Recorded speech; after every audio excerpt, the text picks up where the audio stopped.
Hi guys, welcome back to my channel Angela English Course Let's Master the World.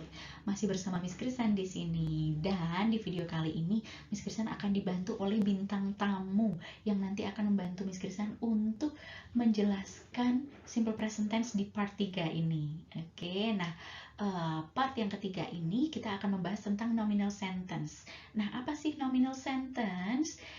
Nanti akan dibantu penjelasannya oleh Mas Cipto. Oke, nah tapi untuk teman-teman yang belum nonton part 1 sama part 2-nya, silahkan nanti nonton dulu ya, karena ini adalah video lanjutan. Oke, are you ready guys? Let's get started.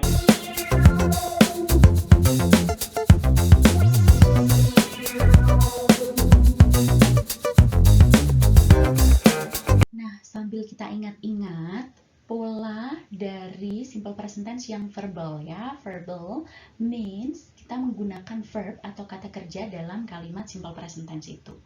Nah, kalau menggunakan kata kerja atau kalimat verbal, kata kerja berapakah yang kita pakai? Ya, nah, kata kerja yang kita pakai adalah verb 1 atau base form. Ya, nah, ada dua kelompok ya. Kelompok yang pertama adalah they, we, are, you. Caranya kita mengingat they, we, are, you gitu ya. Kelompok pertama ini menggunakan verb 1. They, we, I, you menggunakan verb 1. Dan kelompok yang kedua she, he, it itu menggunakan verb 1 juga, tapi ada imbuhannya s atau es. Nah, untuk lebih lengkapnya, teman-teman bisa membuka videonya Miss Krisan tentang simple present tense part 1 dan 2 ya. Oke, nah sekarang kita lanjut dengan yang mau kita bahas di video ini, yaitu adalah nominal sentence, kalimat nominal. Nah, kalimat nominal ini adalah kalimat yang tidak menggunakan verb, tidak menggunakan kata kerja untuk simple present tense ya. Nah, kalau kita tidak menggunakan kata kerja, maka kata apakah yang kita gunakan? Nah, kita menggunakan to be, ya. Jadi subject plus to be. Nah, to be itu yang seperti apa sih? Atau to be apakah yang dipakai di simple present tense? Nah, akan dijelaskan sama Mas Cipto nih. Oke, sudah siap menyimak semuanya ya? Nah, nih. Sekarang aku mau kasih tahu. Kalau I itu pakainya am. Misalnya I am a teacher. I am a teacher. Sampai sini ngerti ya? Oke. Nah, kalau they, we, you itu pakainya are. Misalnya gini nih. They are at the park. Ngerti kan?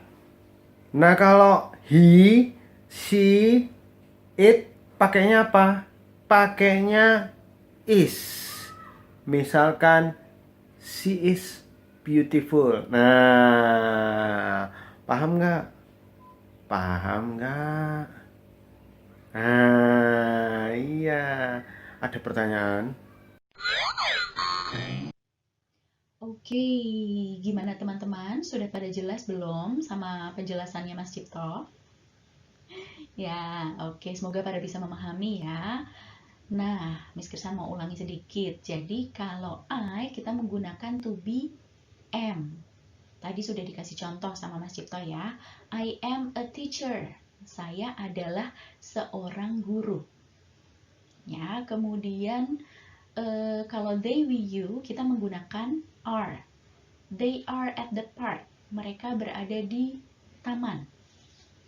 Ya, kemudian kalau she, he, it, kita menggunakan is. Oke, she is beautiful. Dia cantik. He is angry. Dia marah. Gitu ya. Nah, dari kalimat yang tadi kita akan coba ubah menjadi negatif dan interrogatif. Interrogatif adalah kalimat tanya, ya, tapi untuk kali ini kalimat tanya yang akan kita bahas adalah yes no questions yang hanya membutuhkan short answer, jawaban yang singkat, ya atau tidak saja. Oke. Nah, kita ingat tadi contohnya Mas Cipto ya, yang pertama ya. Apa tadi? I am a teacher. Nah, kita mau buat jadi negative sentence. I am not a teacher. Jadi kita tinggal menambahkan not-nya saja. Ya, kita tinggal menambahkan not-nya saja. Setelah to be, I am not a teacher. Aku bukan seorang guru. I am a nurse, for example. Oke, nah dari kalimat ini, negative sentence, kita mau jadikan interrogative sentence, yes, no questions. Bagaimanakah kalimatnya? Kita tinggal ubah to be-nya ke depan. Jadi kita tukar to be-nya ke depan. Ya, tapi kan kita nggak mungkin tanya diri sendiri ya, apakah aku seorang guru, kan nggak mungkin ya. Maka supaya lebih meaningful, supaya lebih bermakna, kita akan ganti I-nya menjadi you. Sehingga to be-nya mengikuti. Kalau you, to be-nya adalah are. Ya, sehingga kalimatnya menjadi are you a teacher? Apakah Anda seorang guru? Oke, jadi pola untuk yes no questions adalah to be-nya di depan, kemudian subjek, kemudian di belakang pelengkapnya apa. Ya, oke. Nah, kalau benar, ya, kalau kita mau menjawab ya, kita tinggal jawab yes, kemudian subjeknya siapa yang ditanya? Oh, I. Nah, diikuti to be untuk I adalah am. So, yes, I am. Tapi kalau tidak, ya kita tinggal jawab no. Ekornya, belakangnya, I am not. No, I am not. No, I'm not. Gampang ya. Nah, kita lanjutkan contoh yang kedua. They are at the park. Ya, they are at the park. Nah, kita mau ubah jadi negative sentence menjadi, yuk kita coba bersama-sama. Ya, kita tinggal tambahkan not saja setelah to be. They are not at the park. Mereka tidak berada di taman. Oke, nah kita ubah jadi yes no questions ya. Gimana jadinya? Are they at the park? Apakah mereka berada di taman? Yes, they are. Ya, mereka berada di taman. No, they are not. Tidak, mereka tidak berada di taman ya.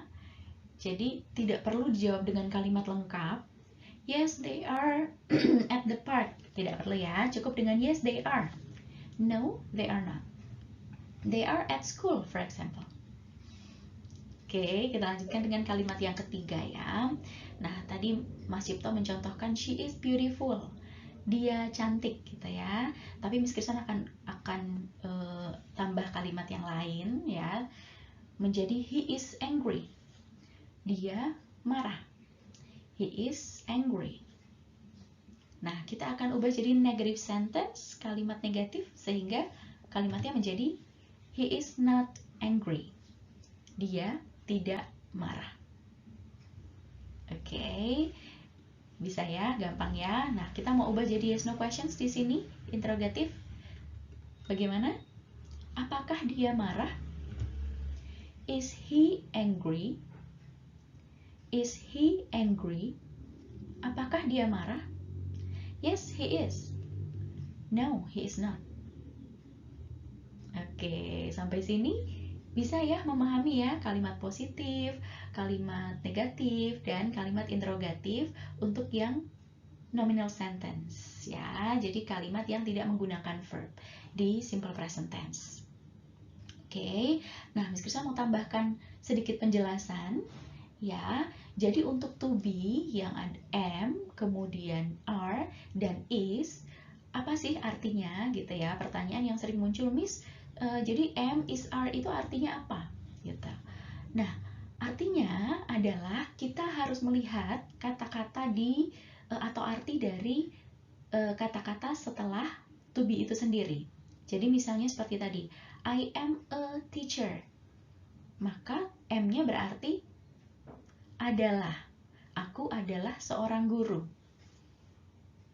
Ya. Kemudian kalau belakangnya lokasi, misalnya they are at the park.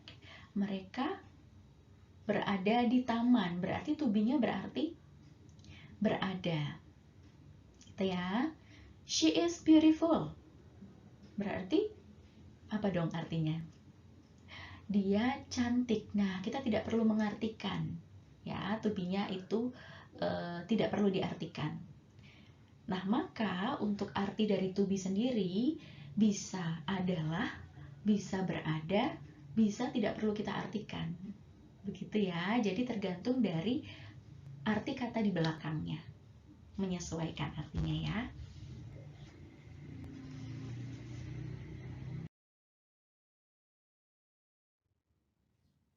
Nah, sekarang untuk mengecek pemahaman teman-teman, Miss Kirsan akan kasih latihan di sini. Ya, Miss Kirsan akan kasih contoh untuk nomor 1. Untuk kalimat positifnya misalnya she, kemudian be di sini adalah to be. Ya, nah, to be untuk she adalah is. Maka kalimatnya menjadi she is a doctor. Dia adalah seorang dokter. Nah, kita mau ubah kalimatnya menjadi kalimat negatif. Kita coba bersama. She is not a doctor. Dia bukan seorang dokter. Oke, kalimat yang selanjutnya interrogatif. Is she a doctor? Apakah dia seorang dokter? Nah, teman-teman bisa lengkapi dengan pilihan jawabannya. Yes, she is, or no, she is not. Nah, untuk nomor-nomor yang lainnya, nomor 2 sampai 4, nomor 2, 3, 4, teman-teman silahkan menjawab sendiri. Oke, untuk mengecek apakah teman-teman sudah memahami materi di video kali ini. Oke, terima kasih buat teman-teman yang sudah menonton video ini sampai akhir. Terima kasih juga buat Mas Cipto yang sudah membantu Miss Kirsan menjelaskan di video kali ini. Ditunggu kehadirannya secara virtual lagi ya untuk membantu memberikan penjelasan lagi ya. Oke, jangan lupa klik tombol subscribe-nya dan like-nya jika memang teman-teman suka dan bermanfaat bagi perkembangan bahasa Inggris teman-teman. Oke, silahkan share ke teman-teman yang membutuhkan supaya semakin banyak dari kita yang menguasai bahasa Inggris. Oke, sampai jumpa di video-video yang lain.